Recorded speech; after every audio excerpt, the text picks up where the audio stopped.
My dairy sells $1 bags of lollies. I used to buy tubs of ice creams in road freezers that sectioned off to a second room, filled wall to wall with groceries I couldn't reach in my bread runs when I was 9. My local dairy renovated last year, cutting my childhood in half, moving everything into one room instead of two, to make room for a vape store that sells addiction at the same price as those ice cream tubs. My local smoke-free legislation was abolished last year, cutting the lives of my childhood peers in half, while doubling the tobacco-stained cash that lines the pockets of politicians. Dear Winston Peters, frankly, it appalls me. The selfishness, the complete disregard for the lives of my generation, the lives of your nation.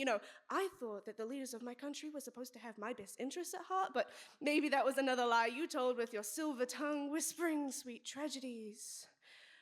My local dairy now bears the stamp of your tragedy, the tragedy that turned rows of freezers into rows of hospital beds, rows of gravestones engraved on the front, taken too soon, abolished too soon, children smoking too soon. Dear Winston Peters, how could you capitalize on these children and their vulnerability to an eroding, smoking lifeline? Capitalize on the social cultures and the pressures of vaping instead of reforming those social cultures that could really use a little bit more of your time and energy, hiding behind a smokescreen of liberty and autonomy as if that smokescreen doesn't reek of capitalistic cash grabs and consumerist exploitation, as if you're doing us a favor? As if you're doing us a favor.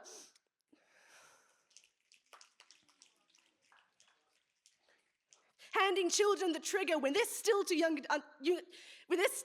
to understand the decaying insides of a bullet, as if the smoking barrel of the gun doesn't reveal the culprit clear as day.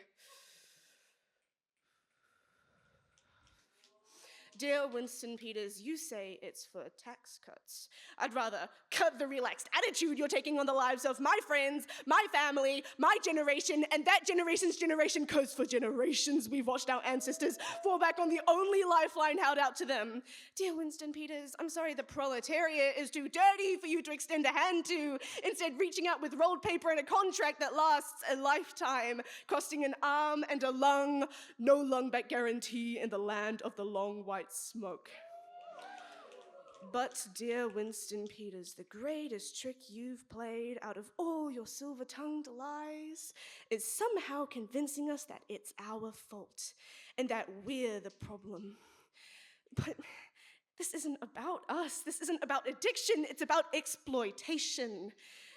You say don't bite the hand that feeds, but that hand is feeding us disease because it has to fill a quota per capita for capital.